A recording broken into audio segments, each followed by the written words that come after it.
Well, that was the year that was, and so the drone count continues to rise, with the Mavic 2 being my 8th drone now. Can a guy have too much tech? What's the latest one? DJI Osmo? Probably not, as I look for my fluffy white cat or dog to stroke. But I thought I'd do a quick look back on what's happened over the last year. Snowy start to the year saw me testing how well the Mavic Pro flies in the snow. Also playing with my 5th drone, the Parrot Mambo FPV, which is a tiny little thing down here. That's the little boy there. Thanks to some relentless Atlantic storms, I also had a lot of opportunity to work out how well the Mavic Pro can fly in strong wind, or not, as the case may be.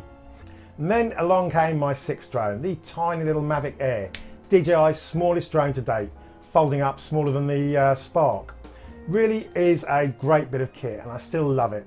Let down only by its occasional bit of signal interference. But in the main, it's a perfect tiny little drone for travelling and hiking, and it also introduced a bit more fun into the high-level consumer drones, bringing in quick shots to create a whole new look to droney selfies. And so the endless British summer of 2018 started. Sunny days and long sunny evenings, perfect for flying and filming, with my 7th drone, the Xerotech Dobby, which isn't on this little display because I couldn't even find it today. I think I have got too much tech. That's a great little drone as well, a real true pocket drone with a 4K camera. That one let down by its lack of gimbal, meaning you get great still pictures, but you can only manage digitally stabilised video, which isn't really that great. And on that subject, seeing far too many jerky drone videos online in general, decided to put together a 10-minute tutorial on smooth camera settings, which went through sorting out your gimbal once and for all to get silky smooth videos. If you haven't watched this video, you really should. It is so easy to get smoother video just by making a few changes to the DJI Go 4 settings. And as the fine weather continued, yellow rapeseed fields made for some great sights from the air, and I had great fun perfecting some low-level flying shots over the fields that grow around me. A late evening flight around Stonehenge after closing time and the amazing Avebury Circle nearby were another highlight for me this year. Few people thought I'd actually broken the CAA rules on this one, despite me checking directly with the CAA, who confirmed I hadn't. So I made another video pointing out exactly what landowners can and can't impose and what you can and can't do when flying your drone.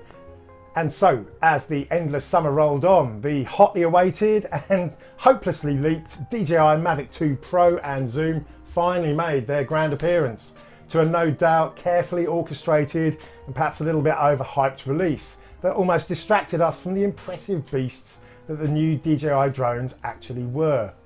Half-hour flight time, all direction sensors, and for me the hugely improved half-inch sensor on the Pro, allowing for 20 megapixel pictures housed in a new twin-arm gimbal. As with everything, loads of critics, but for me it was and remains an amazing bit of kit and is absolutely my favourite drone.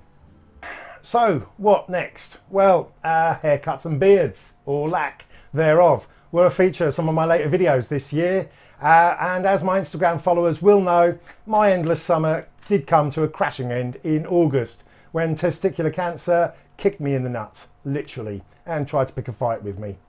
Catching it early though, and with the help of 10 weeks of pretty relentless chemo, I got rid of it totally, and I am now fully fixed. But being all too aware of my viewer demographics, can I suggest that the 93% of you who are male check out the link below or up there, where Deadpool will gladly guide you through making sure you haven't got one of the most common yet fully treatable cancers to hit young men.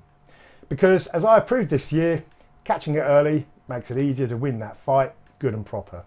So where were we? Oh yeah, Mavic 2 Pro. And all the functions that were crammed into it. Figured I'd test out the active track in the car and was pretty impressed with the results. Flying over water? Why not? And thanks to Harry at Freewell and my friends at Skyreet, I was able to play around with some great ND filters and polarized filters to check out how they can help you out on bright sunny days and when flying over water. And with a fantastic trip to Positano on the Italian Amalfi Coast in late October, I put together the second part of my smoother, smarter flying tutorial on controlling the drone, gimbal and camera simultaneously for getting that perfect shot. And then finally at the end of the year, DJI brought out the handheld gimbal that I've been waiting for, the tiny and perfectly formed Osmo Pocket handheld 4K video camera. No longer do I need to hook up my phone to the massive, by comparison, Osmo mobile gimbal.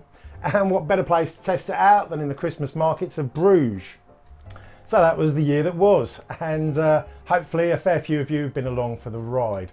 I'm really looking forward to 2019. My channel is still small enough to mean that I have to buy most of my tech with my own money. So the reviews I give are pretty blunt and tell it exactly how it is. Bad design is not good, but usually the tech that I review is well designed and good fun to use. And I'm hoping that's going to carry on in 2019. Not sure what new tech toys are waiting around the corner, but alongside my 9-to-5 job, I'll hopefully carry on having as much YouTube fun as I had in 2018. I have to say, getting all the comments from you guys and reading your thoughts and discussion is actually a huge part of the fun for me. So to everyone that's messaged and taken part this year, thank you. Anyway, I think that's probably enough for me today. Have a great year, everybody.